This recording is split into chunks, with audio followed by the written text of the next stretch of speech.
So what you see here is not just any type of bath.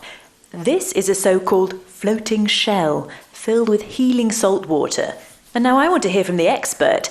Why is this so healthy? Yes, salt is very healthy for the skin as it ensures that waste materials are removed and also the skin is cleansed and the pH value is neutralized. And especially in this 25% concentrated salt solution is ideal for deep relaxation. Now this here is salt water, but we're so far from the sea. There is, however, a sea. It lies here under us. It is 200 million years old, petrified salt.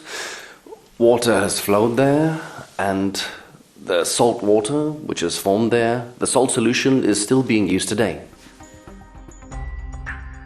Salt and potash salt can be found everywhere around the world, but they are especially concentrated in seawater. Washed away from stones by rain, collected in rivers and carried to the coast, they finally land in the giant pools, our oceans.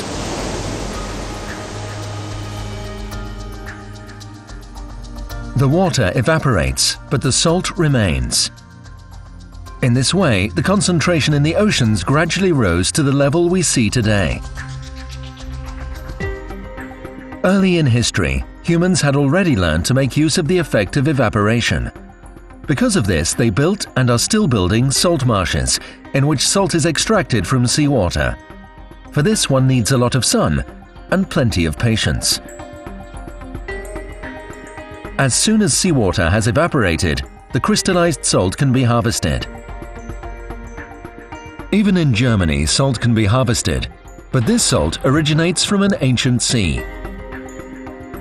Over 200 million years ago, there was a very large inland sea in this region, the Zechstein Sea.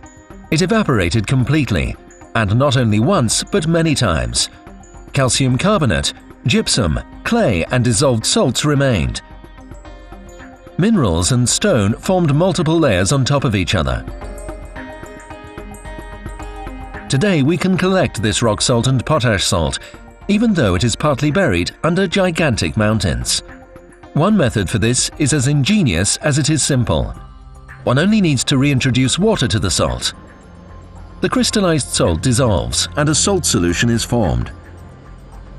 When this salt solution evaporates on the surface, the highly pure salt stays behind. This method was already used in the Middle Ages.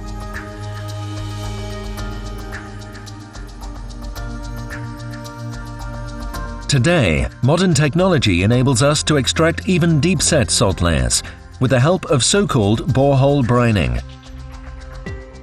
A seemingly endless canal is drilled until it reaches the salt deposit, and fresh water is pumped into it. A water cycle results, which forms a cavern, like a large cave. The salt water then rises as a concentrated solution to the surface. From these caverns in the thick layers of earth, deep underground, on the surface we only see this small hole. The German salt and potash producers extract the salt even underground. There are mines and salt works situated all across Germany. Valuable potash can be found in many of them. Local salt production is the biggest in Europe, and potash production is the third biggest worldwide.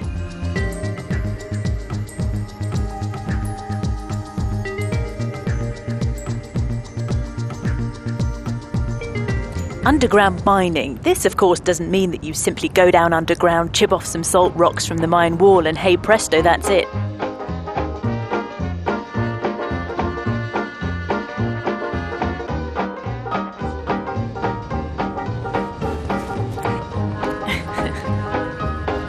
Nowadays, mining potash and salt is a high-tech process.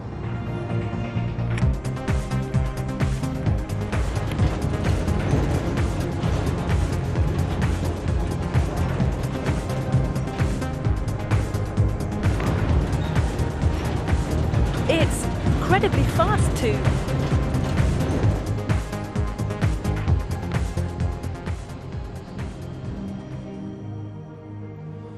So we are now here 800 meters below ground, and around me it's all salt. Now listen up. It's so large.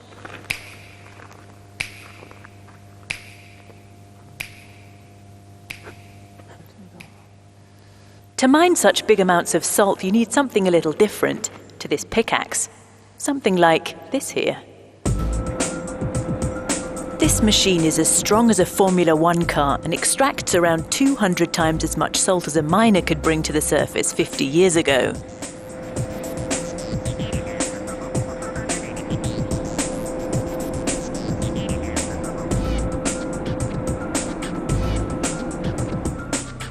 Apart from mining, there is another way to extract salt, and for this, holes are drilled 7 meters deep into the salt.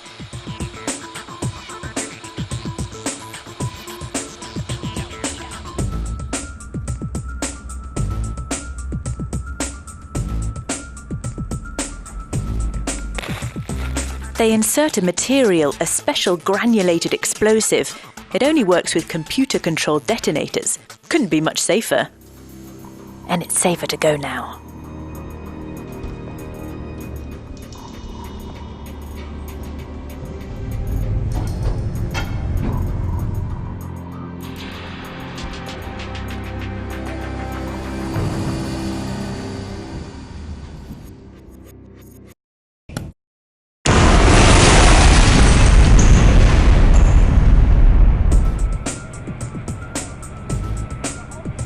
Now the salt must be brought to the surface, up to 150,000 tons per day. That can't really be done with an escalator.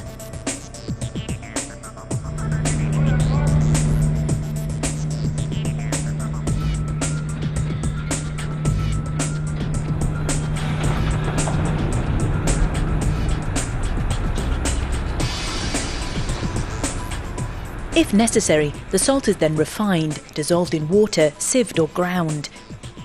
The cooking salt that comes from here is up to 99.9% pure, just like in my salt cellar.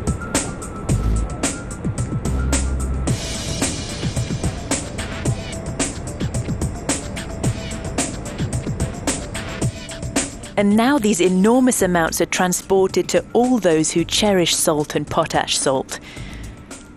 Salt can end up on your egg at breakfast, or on our streets.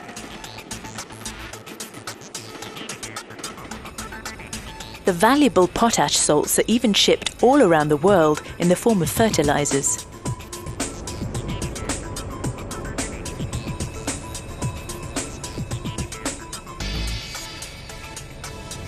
Thanks a lot, it was very interesting. It was my pleasure. Good. Oh, thank you. I got some salt. Now, whoever now wants to collect salt themselves will go ahead, because it's possible to learn this job. In Germany, over 10,000 people work in this industry. The worldwide revenue of German companies in the potash and salt industries lies at around 5 billion euros per year. They employ around 15,000 people directly around the whole world. But also a whole chain of other industries are dependent on them. The salt and potash salts are a basic prerequisite for many products in industry. Precisely because they are so irreplaceable, they have become something that is taken for granted. Their significance only becomes clear when they become scarce. On German streets in winter, salt is something that saves lives. Without de-icing salt, the traffic system would collapse in the winter months, and injuries and damage to cars could not be prevented. Ecologically and economically, de-icing salt is ideal. Also in households, salt is often an invisible but irreplaceable assistant. Every dishwasher contains a salt tank that softens the water. The formation of limescale is prevented, and electricity and resources are saved. The impact of this small tank is only noticed when it is empty. Countless products that we use daily have salt and potash salt as their prime ingredient. Glass, plastics, colors, even the leather products in our wardrobes or shoe racks are made long-lasting in the factories with salt. Then, of course, there is the salt shaker on our dinner table. We only, however, eat small amounts of the total of extracted salt. A few more percent are accounted for by the salt in animal feed. Salt is also vital for animals. Much greater amounts are, however, used in agriculture. But Mr. Mantai, just a question. You haven't fertilised the fields around here with salt, have you?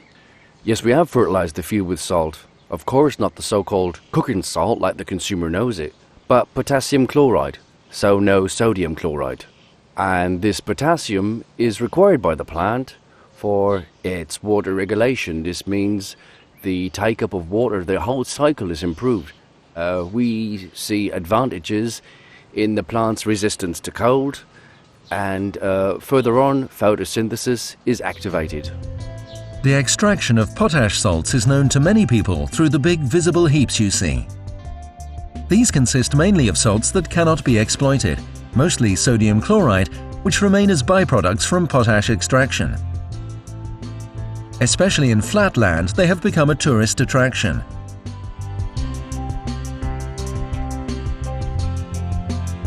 To protect the environment from the concentration of salt, various measures are taken.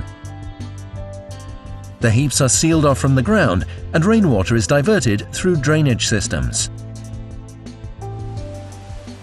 A special measure for the protection of the environment can be observed here. To replace these areas, similar areas elsewhere are being turned green. Dr. Gerling, what did the salt mine owners in the Hessian Werra do exactly?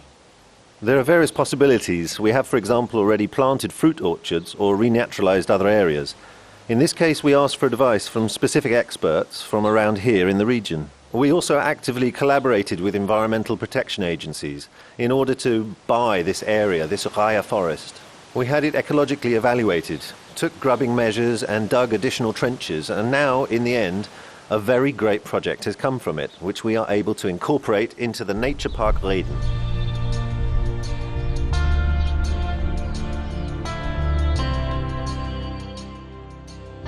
So, we now know where our salt comes from and also where it's being used.